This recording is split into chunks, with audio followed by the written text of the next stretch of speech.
Hey everybody, and welcome back to Kerbal Space Program RP-0. We are once again out at Mars, and if you do recognize, this is our supply pod that caused so much trouble last time. It has the docking adapter attached to it, which is why it is so mission critical at this point, and we are going to uh, bring it around and out to our Mars lab drop base, which does require just a quick bounce on the fuel here.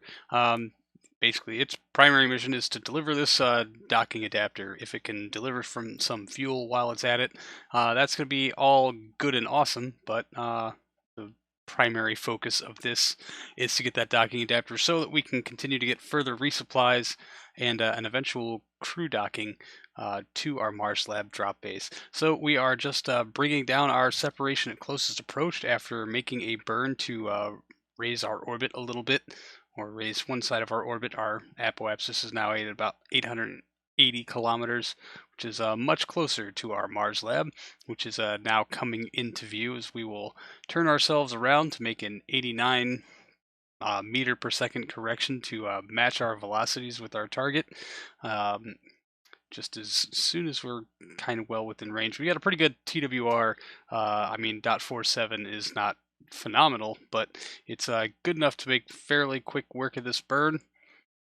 And hopefully we don't just go randomly flying past things. But it should be relatively close now, although it's saying 8 minutes and some coin until our closest approach. But there she is, 2.3 kilometers away, and we will wait many seconds for the frame rate to catch back up to us in massively sped up footage, and now we can actually make our approach, which is fantastic. We just need to get those solar panels retracted, make sure we don't smash anything before we get to actually put this poor thing in service, because, you know, that would just be about par for the course. Anyway, nice and slow, we'll just make our approach in. We do need to get along the correct side. Yeah, now we'll fold in the solar panels. Good thing I thought of that before we got too close here. Anyway, so we need to fly out in front of it or above it, however you want to quantify directions here. It's pretty meaningless, but we need to be on this side, which is the correct side. We need to orient ourselves so our thrusters are squared up to the axis on which we want to operate, because that would be a proper way of going about a docking before making our approach nice and steady. We're actually not too off balance here, so it did become a whole lot easier, and I will turn you very briefly over to old me. Alright, 0.3 might be a little fast. Let's just slow this in. We're actually pointed right on it. I never get single approach docking, so let's just not assume. Nope, that looks pretty good. I don't think I'm off-angled. Alright, keep the vector right in there. Thruster's a little too powerful for tiny corrections. Nice and gentle. Whoa! Well, alright, I'll take that. Docked. That was textbook. I should write that one down. Alright, and switching back now into more speddy uppy bits, because, man, so much ground to cover, or really accomplishing next to nothing that just takes a very long time to do. We're going to transfer all of the fuel that we can into the Mars lab drop base, maybe give it a little bump of electric charge, and then we're going to put just a little bit of fuel back in the resupply pod because its job is done. The docking adapter is delivered and attached, and we can now just see how long it will take to get this thing way out here to its apoapsis, light up that engine, and let it go on ahead and deorbit itself. Very nice view here. There's our orbital change.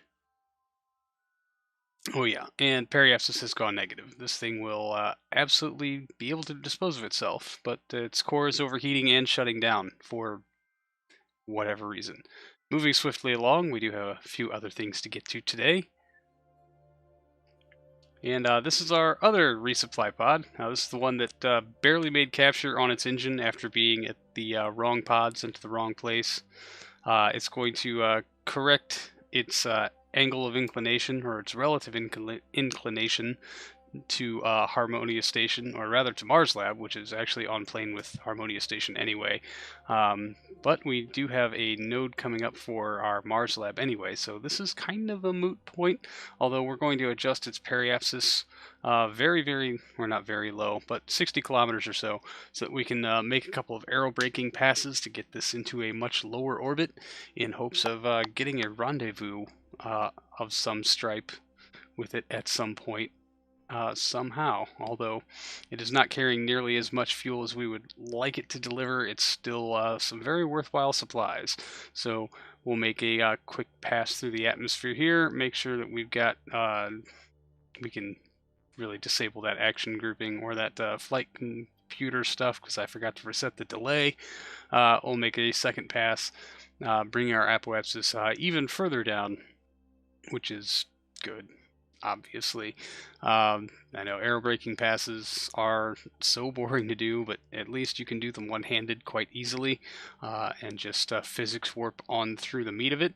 And we're now on braking pass number 3, and that's going to get us a whole lot lower, but every subsequent pass, I don't know. It's a rule of diminishing returns, I guess. But we do have something else to attend to out at the Mars lab, so we'll jump to ship here. Excellent. And I thought it was what might have been a chance encounter with Harmonia Station, and it turns out that it almost was, although it did involve dropping our periapsis a bit into the atmosphere, which is fine because our relative speed is pretty big. All things considered, and these thrusters, while pretty potent, are not that great at moving 200 tons of surface installation around through orbital maneuvers very well, and our speed relative to the target was still way more than 100 meters per second. But the executive decision was made to just go ahead and rendezvous the laboratory with Harmonia Station, as it will be the easiest means by which we can refuel the station, get a crew to the station. We basically give ourselves one singular target in Mars orbit to work with instead of 2, which simplifies our logistics and makes our planning team very happy. And while the frame rate team hates it, their views are secondary to pretty much everyone else. So we've dropped our periapsis down to about 100 kilometers. We're going to make a couple of passes with this altitude to lower our orbit and get ourselves much closer to our target orbit of Harmonia Station, so that hopefully our corrections to match relative speed are very, very small. I mean, really, the smaller the corrections we can make, the better. So this pass, we actually came within, 40 some odd kilometers of it, but flew right past to absolutely no avail. I should mention that I did actually switch out to that resupply pod at some point. There's a couple of breaks here in the recording because I had to do this over a stretch of a couple of days. So that resupply pod is no longer on a aero capture or aero braking orbit. It has raised its periapsis to just outside Mars atmosphere. We will be getting back to that a whole lot later. I just ran out of time for being able to do stuff for this episode, or I guess in time for this episode. So we've made another small correction, lower our periapsis just a little bit, but kind of slide our angle, our orbital angle relative, trying to line up in our orbit our apoapsis and periapsis are relative to Harmonia Station, I guess is what I was trying to accomplish here. And now that we're in the atmosphere, we're going to use these thrusters to push ourselves retrograde to help lower, or now that we're at periapsis and in the atmosphere, we're going to use our thrusters to lower our apoapsis by just a little bit more. You don't get a whole lot of aero braking force at that high of an altitude here, since Mars is so incredibly rarefied, but you do get a bit. And I think considering how much braking we got off of that, we can probably make a few more passes through just to see how things work out for us. But this again was another burn to kind of level out our angle, but also to get our periapsis out of the atmosphere and see where we are in relation to Harmonia Station, and what kind of what kind of delta V figures we were looking at for making rendezvous.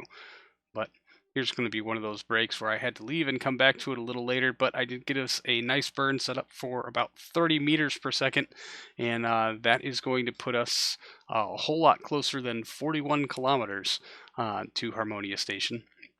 I did make one or two more passes, I think, off camera, just lining up the orbits, but there's no real point in making you watch some of that stuff. So this is our actual correction to make Rendezvous with Harmonia Station. You can see our separation at closest approach is falling. Now it's just below 25 kilometers, and I'm going to get us pointed in the retrograde and just randomly hold thruster keys until we get there a little closer. So this was a little bit tedious, and there'll be another cut because I had to do this on a separate recording again, but I did actually vent the excess nitrogen tetroxide, which for some reason dinged our delta V. Now we're down to 95, and I think I got us back up to 100 or something like that. Anyway, so we're down to sub 400 meters, and after an orbit or so, we can come back and see there she is, Harmonia Station. Just a little bit. Now we are well within physics range, but oh man, this is sped up for a very good reason. Frame rate did get pretty terrible, but this surface space all on its own is a frame rate killer. Not to mention the fact that we have a whole station there that is kind of our orbital junkyard. Yeah, just had to double check and make sure our orientation was fine and decide finally where to dock this thing. I did ultimately decide to dock it to one of the side ports. They're basically where those solar panels are sticking out. So we're going to have to jump back there, close off those solar panels to make sure we don't break them. We really need those solar panels. Probably should have brought spares. Yeah, you know how things go. A whole lot of this was just locking the tank and drifting in so as to not lose our separation of closest approach. Of course, our center of mass is nowhere near where these thrusters are placed. They were not designed to aid in docking. They were designed to aid in orientation for landing, and that was about it. So we haven't even put this thing into use yet, and we're already asking it to do things it was never intended to do. But I guess that's kind of a staple around here. I run a terrible, terrible space program. Anyway, so after about a half hour of just staring at the screen, letting things drift in, we are finally coming around to the correct side of Harmonia Station. So I'll try to get ourselves lined up at least with the axis of the port itself, even though it's not quite the actual port, and then get ourselves angled in so I have a clear view of what axis does what. And hey, look, the solar panels finally decided that there was sunlight over there. Good job, fellas. Good job. And now we can actually start making our approach in earnest. So we'll try to level out some of our lateral speed and adjust so that we are approaching the station again, and try to adjust our axes so that we know which way is what and where. And then gently, gently, gently bring ourselves on in. Now this is extra weird because our control from here has been assigned to the docking port, which is nowhere near the center of anything or the balance of the port. So some of the controls were behaving a little bit awkwardly, but that's nothing unusual, I suppose. So as long as there's physical space for a thing anyway. I'm looking at you, Habitat, that I did 0 integration testing on. Good for me. Really should have practiced that, I suppose. Anyway, we are on solid approach for the port, although, of course, we are quite a bit off angle. I figured we can correct for that as we get in closer. Man, these things just look so much smoother when you play them in sped up footage. Like, I actually know what I'm doing, but we'll taper back that acceleration just a little bit as we come in. We almost make contact, back ourselves off just a little bit for getting ourselves angled around, which of course causes us to be off axis, but at least I can kind of watch the nav ball. Anyway, I'm going to turn you over to old me. Alright, there we go. It's the station rotating. Did I actually nudge it? No. Man, why does the nav ball show that we're that far off? Are we? Let's angle that back up. Up. I mean, I guess so. Or I just wonder if maybe Flight Computer hasn't caught up to us yet. Alright. Grind it around the port just a little bit. Still off. No, I guess we're not, because there's the indicator again. That just seems real weird. Okay. This way. Find the correct key. There you go. A little bit more. I can't tell what is KSP doing. Garbage collection and what is docking. So much heart attack. Oh, too much. Bring it back. Yeah, up a little bit. Oh, nope. Oh, hey, look at that. We are docked. Yes!